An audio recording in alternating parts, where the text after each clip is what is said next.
Tab zingen, welkom te programma Tab zingen. Vi freien ons dat du dabei bist. Vi freien ons dat du eingeschaltet hast. Und blieb Gott ganz zu laat dran. Wenn du nicht 90 hast, 30 checken, dann check der Lothar durch. Gott wollte die Rede. Gott redet durch sein Wort, durch die Botschaften. Und die Leute, die wollen wir brauchen, dass du kannst mitsingen, Gott loben und preisen. Und dass du musst ermutigt worden. So, welkom hier, merk mit. Es ist eine Gruppe Frühs, die waren mit an Singen von dir. Singt einfach mit den Leuten mit, was sie singen wollen. Welkom hier. Ja, wie alle das erste Mal gehört haben, dass Leute singen, lehnen. Ganz in Jesus seine Ohren sterben wir ans lehnen. Gott sei Dank, er ist immer bei uns.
Wenn man Jesus bejehend ist, dann hat man das Licht gesehen.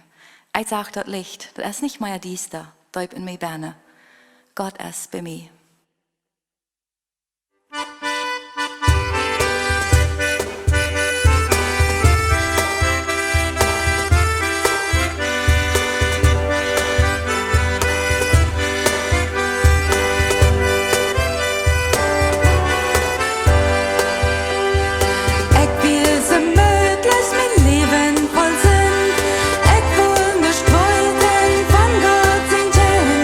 Dann träumt der Hase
Mocht du von deiner Sündenschuld frei worden, in Gottes Blut, als Kraft, in Jesu Blut. Mocht du von all deine Sündenschuld frei, dus Kraft in der Blut, Kraft in der Blut, die Sieg über Sünde, es du auch für die, ja du es große Kraft in der Blut, du es Kraft, Kraft, wunderbare Kraft in der Blut, von Gott sein Lamm, du es Kraft, Kraft, wunderbare Kraft in der Blut, von Gott seinen Lamm, muckst du von all deine Leidenschaft bloß, du's Kraft in der Blut, der Reinigung von Sündes ab Golgatha bloß, ja du es große Kraft in der Blut, du es Kraft, Kraft, wunderbare Kraft in der Blut, von Gott sein Lamm, du es Kraft, Kraft, wunderbare Kraft in der Blut, von Gott seinen Lamm, muckst du ganz fit seine Witte aus Schneu, das Kraft in der Blut, das reinigt von Sünden, nimmt all den Beu, ja du es große Kraft in der Blut, du es Kraft, Kraft, wunderbare Kraft in der Blut, von Gott sein Lamm, du es Kraft, Kraft, wunderbare Kraft in der Blut, von Gott seinen Lamm, Kraft, Kraft, wunderbare Kraft in der Blut, von Gott sein Lamm, du es Kraft, Kraft, wunderbare Kraft in der Blut, von Gott seinen Lamm, in der Blut, von Gott seinen Lamm, in der Blut, von Gott seinen Lamm.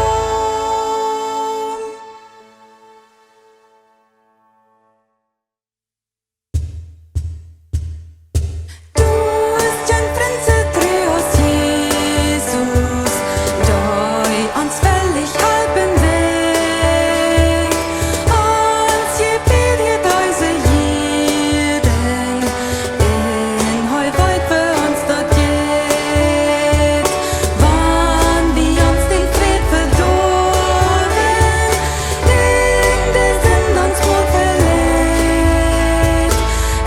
es soll Reut uns abgenehmen, wer im Glauben nur am geht.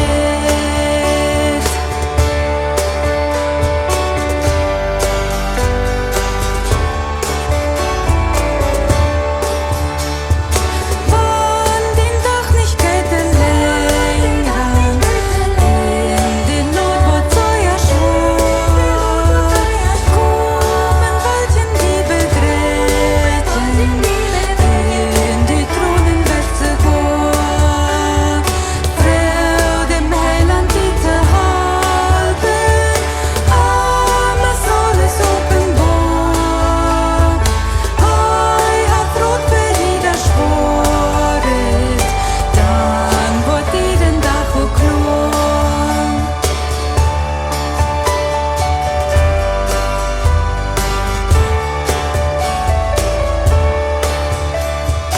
Wollst du einsamen verloren, in ein dunkle Täube Zoll, ist der Dach der Druck für alles, Linschen reichen ab und doll, nenn die Tidje nicht zum Beten, dort ist doch die beste Wohl, Jesus steht doch heut im Horchen, heu versteht die jeder Mund, heu versteht die jeder Mund.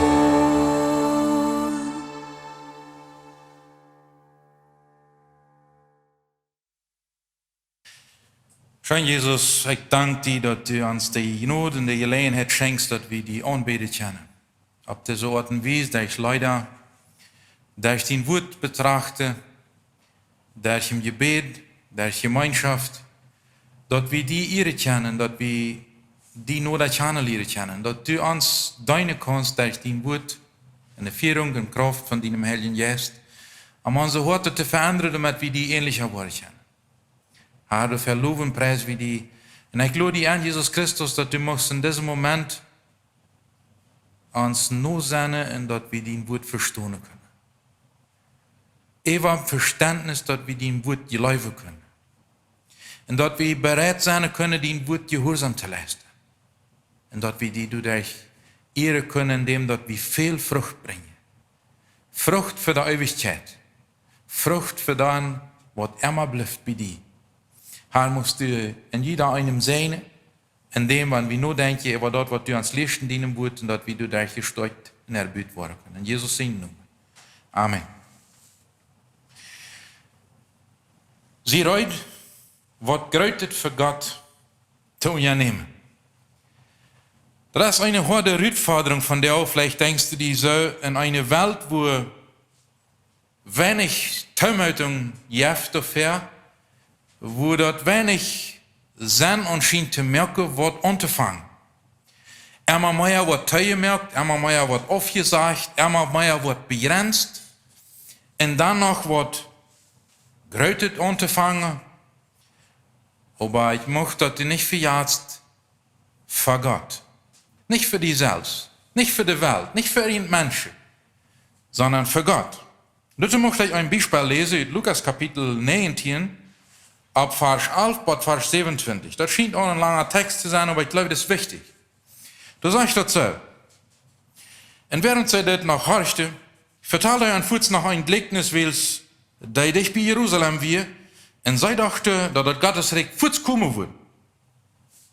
Er sagte an, ein Mann von einer königlichen Herkunft reist nur ein Land weit auf, um ein Königreich für sich zu kriegen und dann zurückzukommen.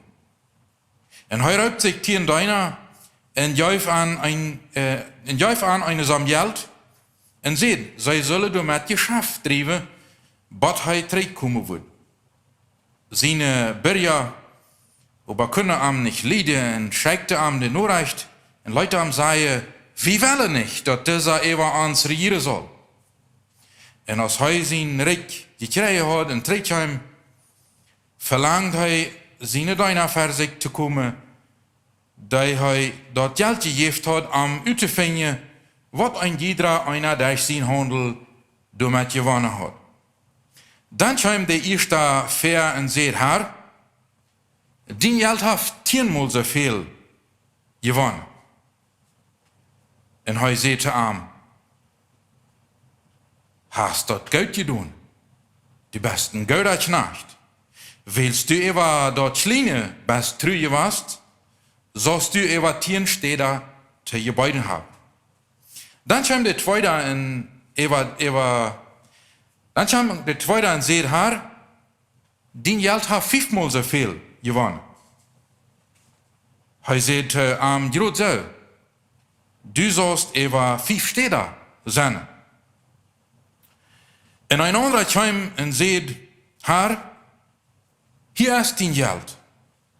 Ich hielt dort in ein Schnäppeldiuk und leh dort weg. Ich fürchte mich für die, willst du ein harter Mann bist.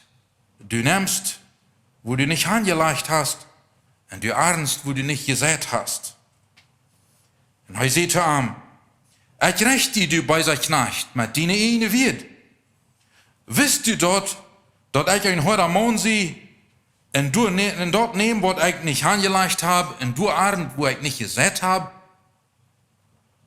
Woran lädst du mein Geld dann nicht wenigstens in der Bank, dass ich dort mit Interesse hat könnt, angeklagt habe, als ich trägt.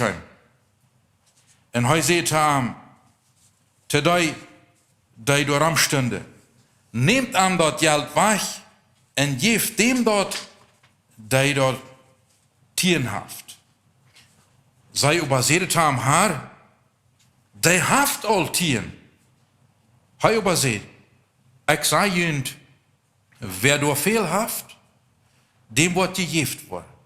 Und wer dort nicht haft, dem wird noch dort genommen worden, wird der all nicht haft. Und meine Feinde, die nicht haben wollen, dass ich über an herrschen soll, brengt de Heer en maakt de voor mij dood. Dat is een ziemlich harde Uitsage, wat Jesus in diesem Gleichnis vertalen hat. Aber hij kann das een andere weer ungefähr so teupgevoerd haben.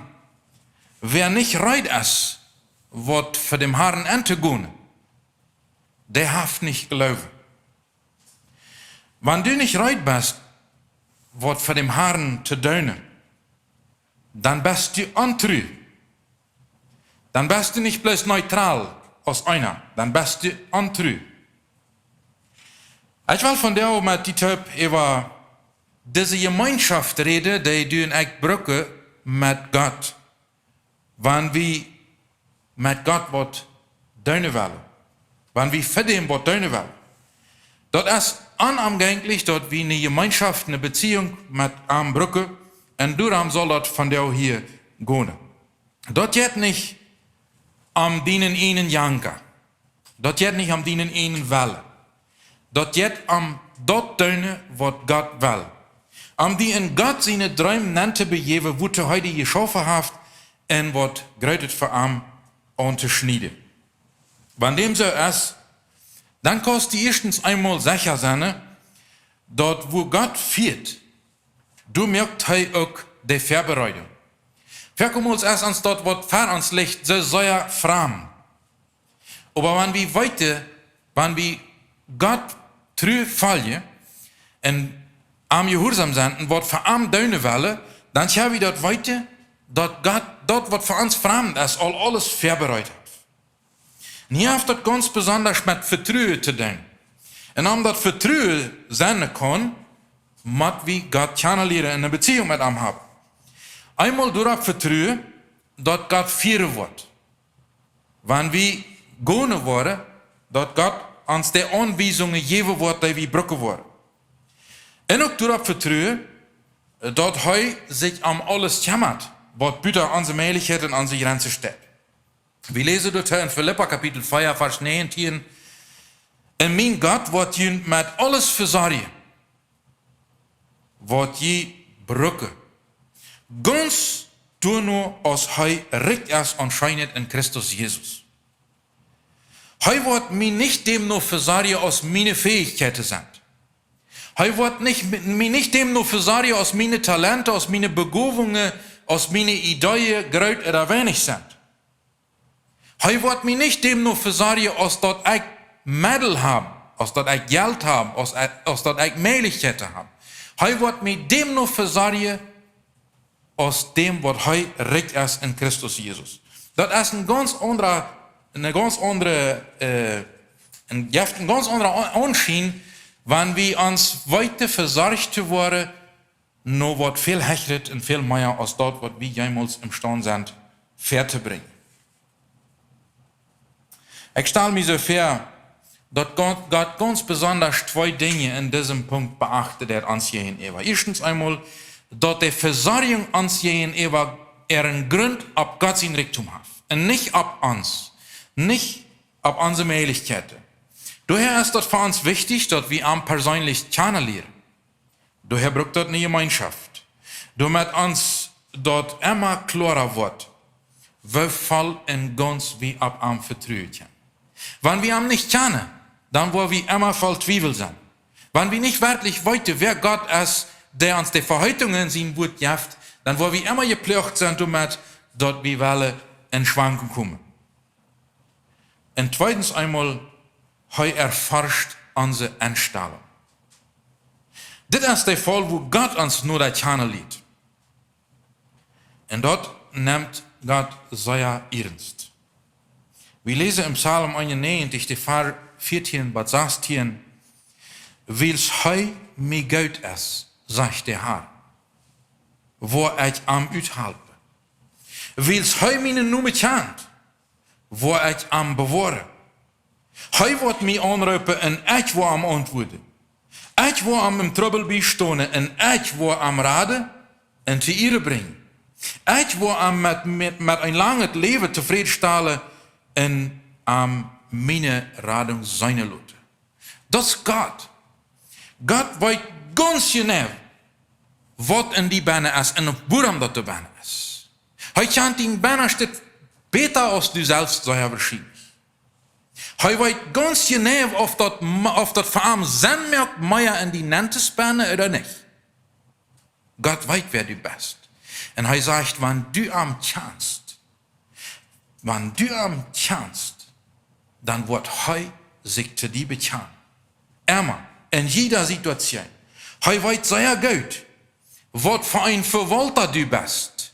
Ob du von dem, was er dir anvertraut hast, mehr gemerkt hast oder mehr gemerkt hast, oder ob du das Schmack in ein Schnappeljuck angerollt hast, weggelegt für dann, wann er wird zurückkommen. Er beurteilt diese verschiedenen Verwalter sehr klar und sehr direkt. Gott weiß, was für einer du bist. Gott wird uns versorgen, er wird uns beistehen und er wird uns raten. Und dann kommt uns vielleicht die Frau ab, wann dem so ist, woran muss wir dann verkommens so lang lüren? Woran? Die Antwort kann sein, wenn Gott auf sich warten lässt, weiß wahrscheinlich bloß heu. Woran? Gott sein Moment, Gott seine Zeit, ist immer die neue Zeit. Ist immer der rechte Moment. So, Gott lässt verkommens auf sich warten. Wir freuen uns auf woran. Und wir worden verkommens angeduldig. Aber Gott wird immer zu dem rechten Zeit ticken. Wenn du mal auf was wartest bei Gott, vielleicht hat heute mal eine klare Antwort, wie sie soll, oder du wartest auf ein Wunder, du wartest auf eine Veränderung, was passieren soll,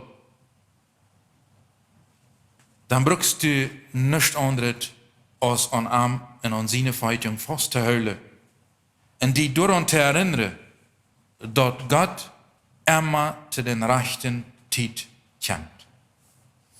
Gott kommt niemals zu laut.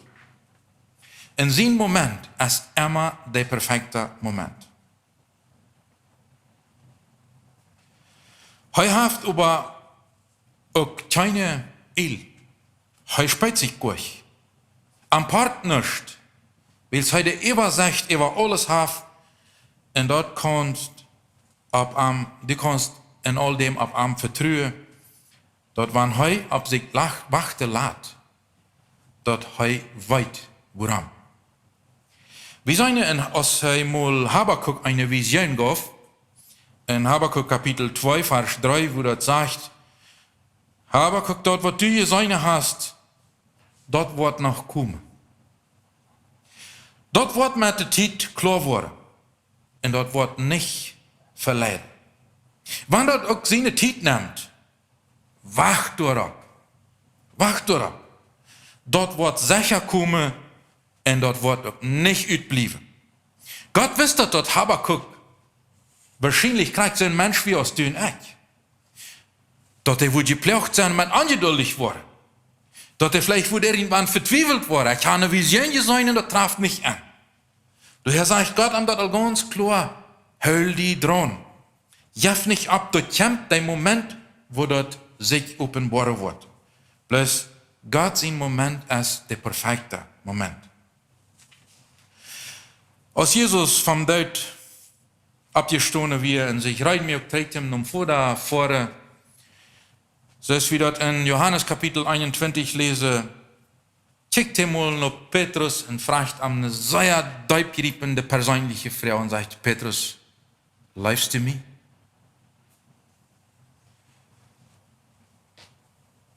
In dem Rest von diesem Kapitel, so wie dort Jesus zu Petrus redet darüber, wo er Gott verherrlichen wird durch seinen Tod.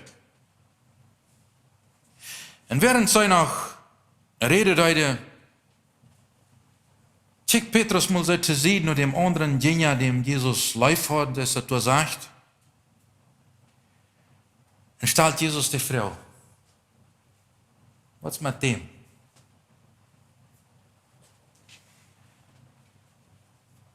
Wat wordt met dem passieren?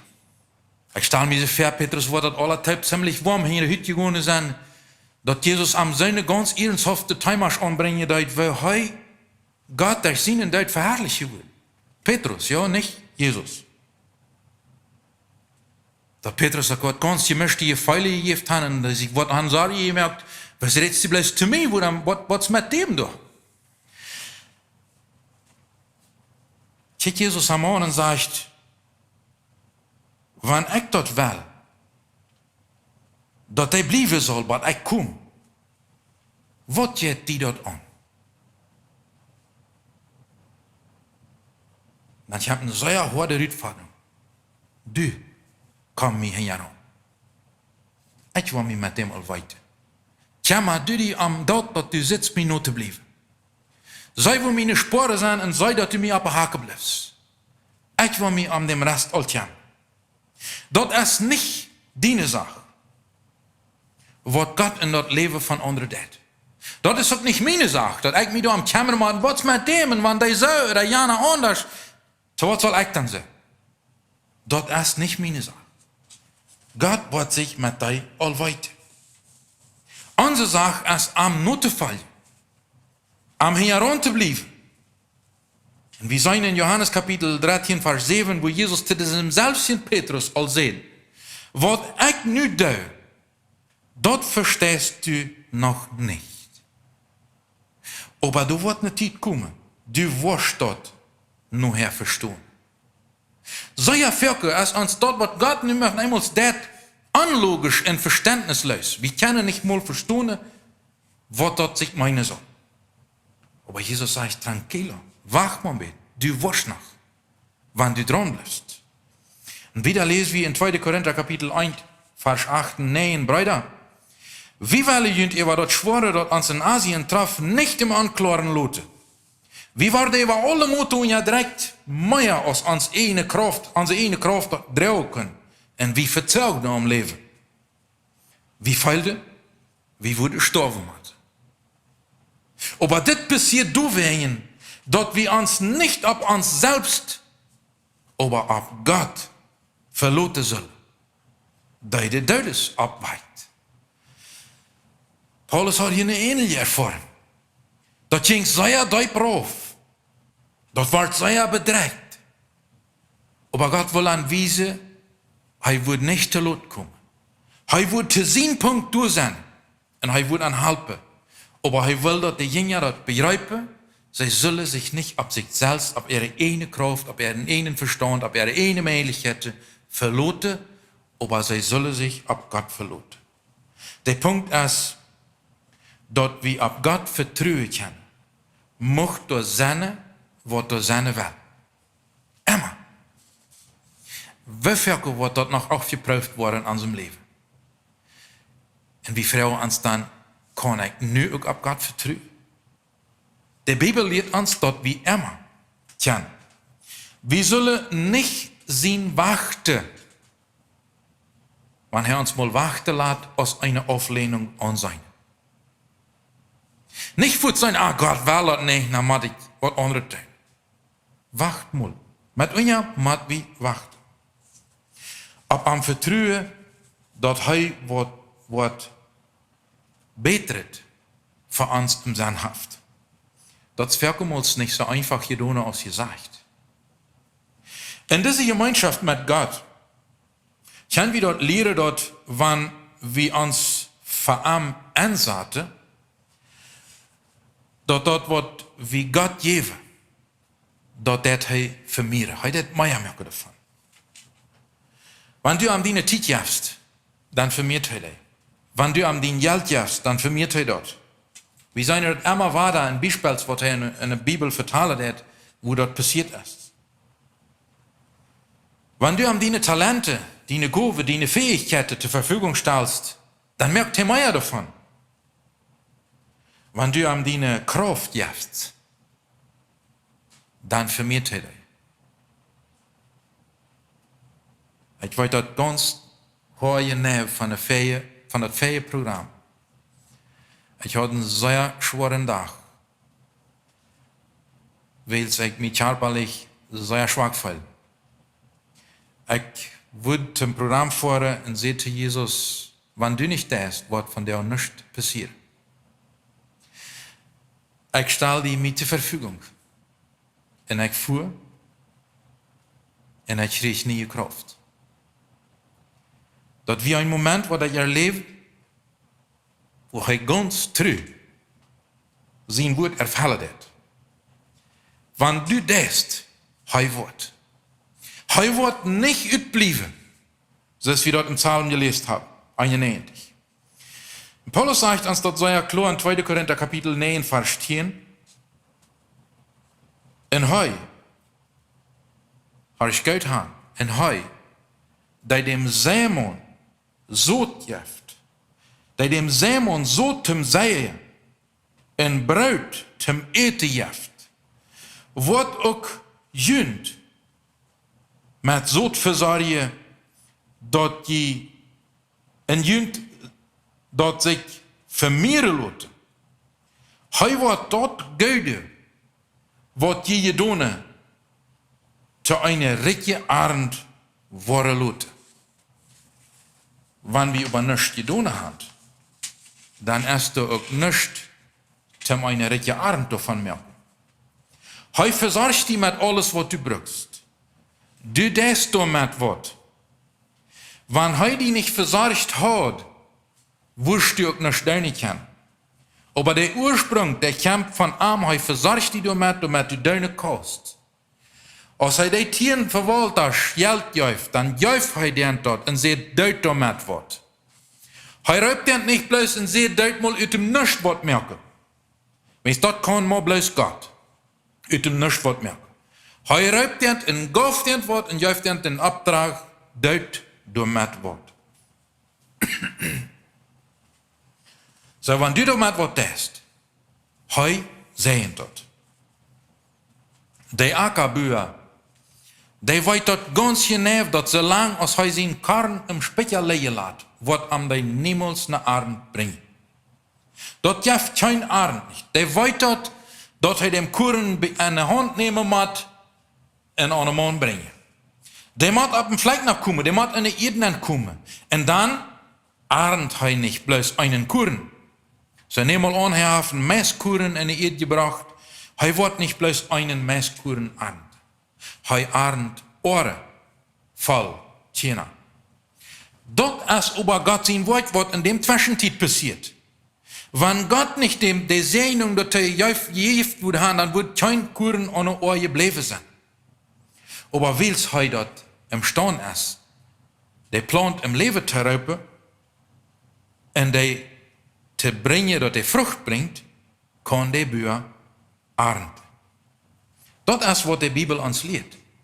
Wenn du zeidest, met dat wat Gott dir anvertraut hast, dann wird hij dat vermehren. Dazu sagt Paulus in 2. Korinther 9, 7, denkt daran, wer sparsam seid, der wird auch mal sparsam arend. Wer aber mit volle Hang uitstrijdt, wird richtig arend.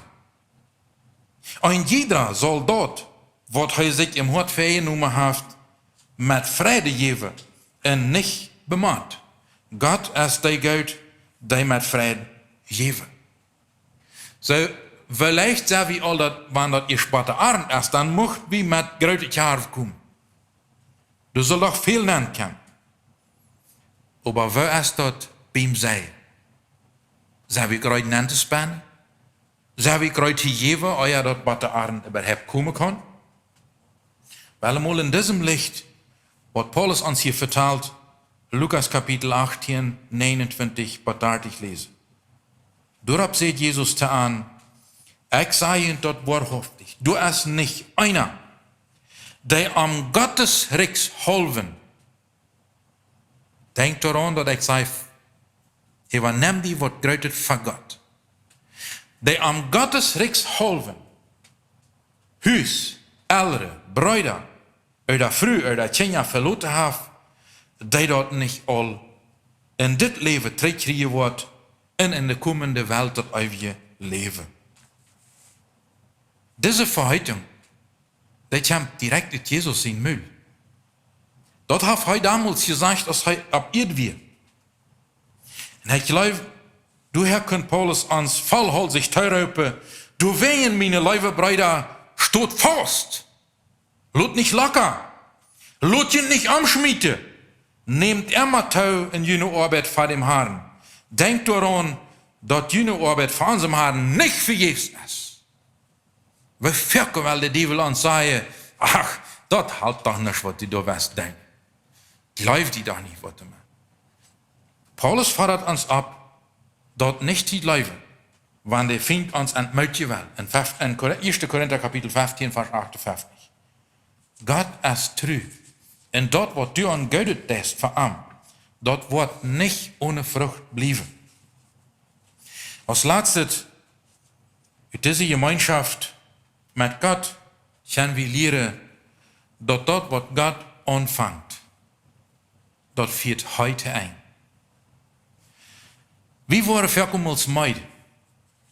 Muitloos, schwach, hoopningsloos. Wann Gott wat anfängt in uns, dat führt heute ein. Paulus sagte in Philippa 1, Vers 6, ich habe daran gute Hoffnung, dat die dat gute Wort in Jünd angefangen haben. Stell die Tieren vor, die kann ich wat verduidelijken. Die vangt wat an. Gott hat in uns wat angefangen, wann wir angenommen haben in Jesus Christus. Und dort sagt Paulus hier in Philippa 1, Vers 6, da wird Gott dann auch te einführen. Die wird dort auch vor dich merken, was an dem Tag, wann Jesus Christus wird weiterkommen. Dort gibt im Leben so ja viele Sachen, über die du keine Kontrolle hast. Zum Beispiel, du kannst das nicht kontrollieren, wer deine Eltern sein will. Du kannst das auch nicht kontrollieren, wo du geboren wurdest. Du kannst das auch nicht kontrollieren, wann deine Fähigkeiten, wo du sind. Das sind Sachen, die Gott in seine übernatürliche Art und Weise für die bestimmt hat. Und noch viel mehr im Leben, wo wir keine Kontrolle über haben. Aber du hast eine Sache, die du voll und ganz kontrollieren kannst. Und das ist, wie viel du an Gott glauben wirst. Das liegt ganz in deiner Hand. Die Entscheidung, die triffst du. Wie viel wirst du Gott anvertrauen? Wie viel bist du bereit, an Gott wirklich zu glauben? Nicht bloß dort weiter und Verstanden zu haben, sondern dort die Glauben zu haben und dort ein Wortje verwandelt wird, dass du glaubst, indem du gehorsam fallen bist. Die Entscheidung, die liegt bei dir. Ich glaube, dass du von dir angeschaut hast. Dass erst du weinst, dass Gott dir das von dir noch einmal sagen will, dass er die in seinem Reich brücken will. Mit den Gaben und Fähigkeiten, die er in dir angelegt hat. Er hat die befähigt und er hat die was anvertraut, damit du in diesem Leben durch was merken sollst.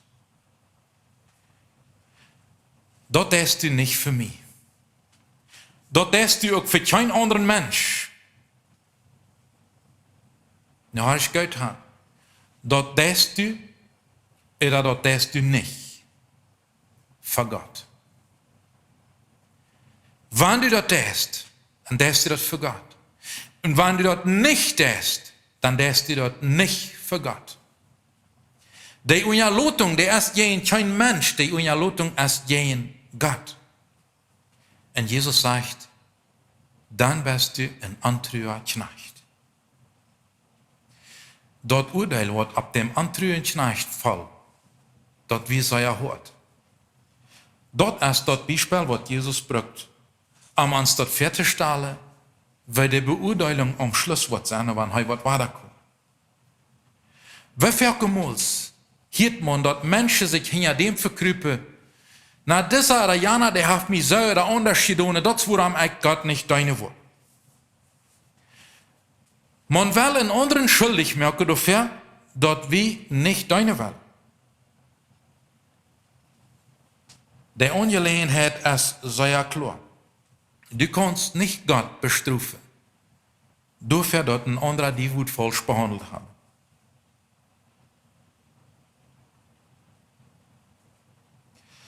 Das kann sehr leicht sein, dass ein anderer die falsch behandelt hat. Aber Jesus checkt die von der an und sagt, lass mich das. Das jammert die nicht. Ich war mich mit dem allweit. Jesus wird sich für uns einsetzen. Er fordert uns ab und sagt uns, komm du, Mino. Jammer die nicht um der andere. In dem Sinn, dass du recht vor Junge siehst. Jammer die darum, Jesus nur zu kommen. Die Frau, die Jesus die von der stahlen kann, ist, was für ein Verwalter bist du? Mit dem, was er dir anvertraut hat. Hast du von dort, was er dir gegeben hat, mehr gemerkt? Bist du dabei mehr zu merken? Oder hast du das so fein und ein Schnappeltüch angerollt und wachst darauf, dass der Haar wird kommen, dass du dem das angebrückt kannst, trägst? Die Frau, die lehrt nur eine Antwort von dir. Was für ein Verwalter bist du mit dem, was er dir anvertraut hat? Gott vertraut uns nicht umsonst Sachen an. Er verlangt, dass wir damit was tun. Wer da nichts mit tut, das ist nicht bloß ein Passiver, der Glück, was für Jesus stehen kann und sagt, ich habe die Träne gebracht, was du mir in der Hand gegeben hast. Der wird mit einem harten Urteil, durch seine eine wird verurteilt. Der Antwort über die Frau liegt bei dir. Und ich hoffe, du kannst Jesus dir beantworten. Mit Frieden. Tja mal, das hat nochmal Tieren gebracht. Und Jesus kann dir mitreichen und sagen, Geld hat nicht. Das hat nochmal 5 gebracht. Aber ich hoffe, dass du nicht brauchst sagen, ich habe das bewahrt, was du mir gegeben hast. Ich habe Angst gehabt, weil du ein Haar bist, der nimmt, wo du nicht angelegt hast. Der ahnt, wo du nicht gesät hast. Und Jesus sagt, wann du das weißt, woran darfst du da nicht mit? Lass uns beten. Vor dem Himmel, wir hatten klar scheint uns den Wut an zu sein. Aber wir rütfahrend. Aber doch wir leiftolig. Wenn wir dann weiter kennen, dass die sich wirklich für die entschlossen hat, die zu horchen, die zu fallen, mit dem, was zu merken, was du an anvertraut hast, die haben Sinne leiftolig zu sein, als wir im Psalm 91 zum Beispiel gelesen haben. Du wirst, wenn wir die kennen, du wirst raden, du wirst helfen, du wirst drehen, du wirst von uns kämpfen, du wirst bei uns sein, du wirst horchen, wenn wir rufen. Und du wirst auch nicht bloß horchen, du wirst antworten. Aber das ist Gott sieht, wenn wir die treu sind. Und ich bete, dass du durch deinen Heiligen Geist uns immer wieder von dem überführen musst, was du uns wirklich in deinem Wort sagen wirst. Dass wir dort verstehen, aber auch über alles glauben und gehorchen können. Und dass wir die durch ihren verherrlichen können, dass wir mit Frieden können, die entgegenkommen, mit dem, was wir getan haben, und sagen, wir haben das gekriegt und wir haben dort getan damit. Und dass du das dann begutachten, der beurteilen kannst. Aber dort wir doch nicht brückte sein, nicht Knechte sein, die dort Träge haben und nichts damit getan haben. Herr Lut, den wird in uns immer drüber Wartel schlagen. Und Lot, dass den Geist in uns immer mehr Frucht bringt. Frucht für die Ewigkeit. In Jesus seine Nummer. Amen.